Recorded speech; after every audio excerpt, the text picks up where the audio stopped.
Hi, I'm David Kocol, and here for SpeakTV. Here to give you some video tips when using your cell phone. Tip number 1. Set an earthquake or an unsteady hand. Use a tripod or stabilize your video source. Tip number 2. Lighting. Try to eliminate hot spots from lights or from windows, because if you don't, sometimes it can just blow out the back, or it can change the lighting on your camera as your camera tries to adapt. So understand that lighting is important, and you generally want to be facing it. When shooting indoors, try to eliminate hot spots, and it's going to help you keep the background from being distracting. It also will affect how your camera looks at the light and how it will light you up or darken your features. And really, video is all about lighting, so take some special considerations to make sure that you have some lighting on your subject. When outdoors, you always want to shoot with your subject facing the sun. So if that's you, you want to be doing just opposite of what I'm doing now. Because right now, I can't even see what the camera sees. Isn't that much better? Yeah. So I have the sun facing me, and that way I am the subject, am lit. And as I change the camera angle, I can change up into the sun, but it's a pretty bright day out here. So again, use the light to your advantage and avoid distracting backlighting. And now let's talk about backgrounds for a bit. As I'm walking through here, you can see that sometimes that's cool, but in other times that's annoying, because if you've given somebody something to look at in the background, they can't be looking at you. So sometimes having that moving background could be to your advantage, but at other times it can be a distraction. So only you can decide what it is that you want as your background. Whenever I shoot videos, I prefer a solid background that is not distracting. I prefer a background like this because there's nothing to distract the viewers. You have no choice but to look at me. There's nothing else to see in the frame. Speaking of being in the frame, it's kind of important to make sure that you are in the frame. Now, there may be some really good reasons to have video like this, but for the most part, if I don't shoot myself more or less centered in the frame, it's going to be a distraction to the viewers. So let's talk about the rule of thirds. If you divide your frame into 9 equal sections, you're going to end up with 9 rectangles. The intersections of the rectangles is sometimes where you want to put the subjects. Maybe you don't always want to put it in the center. If someone is looking out of frame, you want them to have some room for movement. There are different effects you can do by where you place the subject in the frame.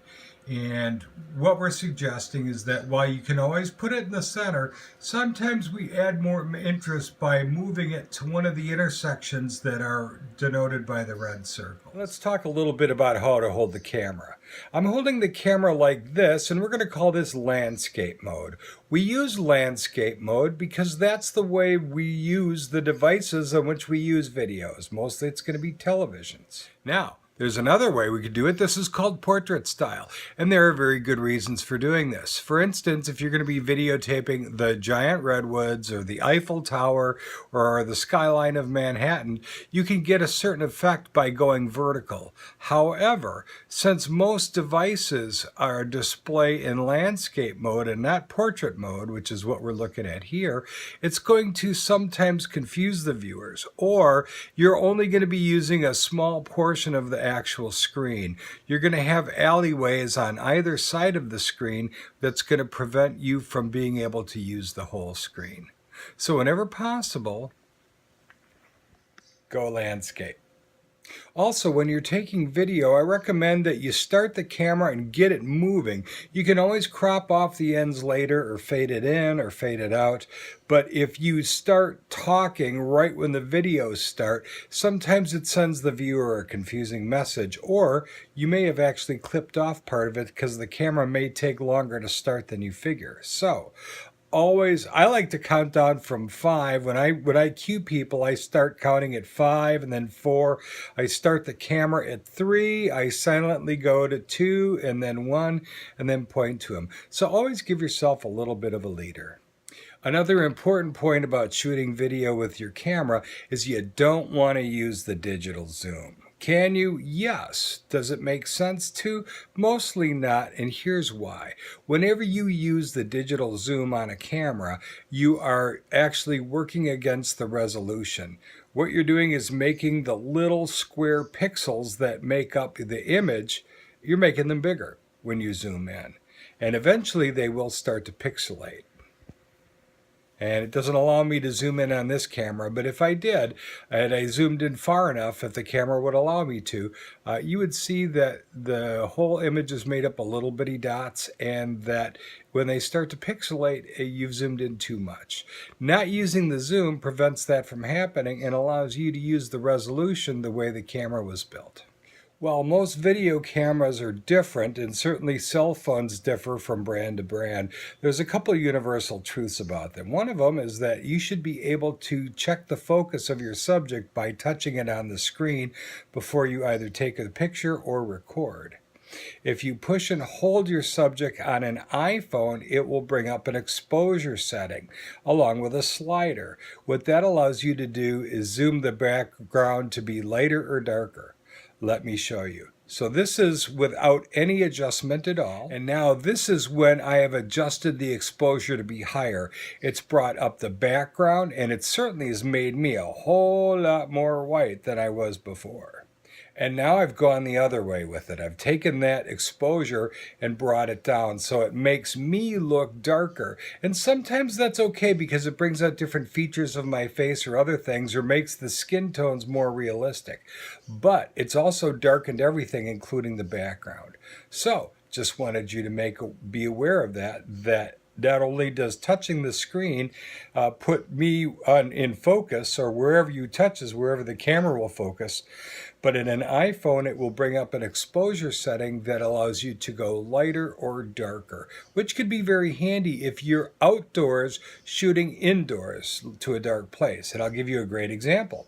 I'm out on a car lot and I want to take the picture of the inside of the trunk. Because it's so bright, I can't see what the inside of the trunk is.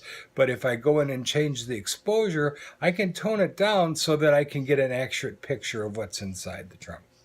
The last thing I want to talk about is audio. Now, video is good and can be used for a number of things, and you can also put audio tracks underneath video, so you could repurpose your video. So maybe if you have a shot of a dog running, you could play music behind it. You could talk about dogs, or you could talk about parks, or a lot of different things, pet ownership.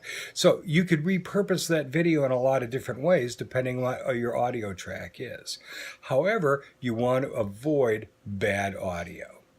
And when I say bad audio, we're going to talk about audio that distracts your viewers from the purpose of your video. And we'll give you some examples of that. Hi, David Kocol again. And this is an example of something that might be a little bit annoying to you. Why? Because you're having to fight my voice with a background distraction.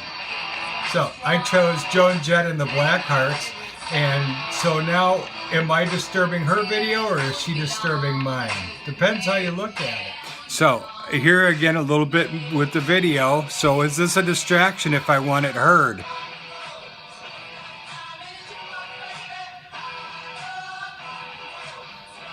Come and dance with me. Ow. And again, when we're talking about noises, it could be where we're at. It could be industrial noises that we're hearing, or backgrounds. It could be annoying cars. It could even be the wind. So all these things to be taken into account. But you might say, David, how do I take the wind into account? So it's very simple. You shoot a little bit of video and then watch it. So for the final tip of this video, and this is probably the most important, is that you will not learn from any of your video. You will never get better if you don't watch the videos that you shoot. And I'm going to recommend that you watch them 3 times, even 4 times. The first time is just watch it. just watch it to see what's there, see what's not there. Your mind is going to form an impression.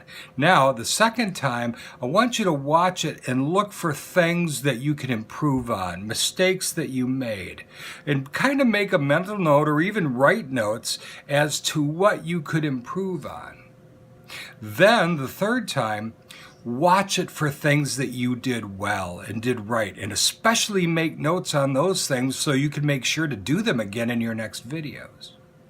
And finally, when you watch it the fourth time, watch it with the mind of all three of the previous ones.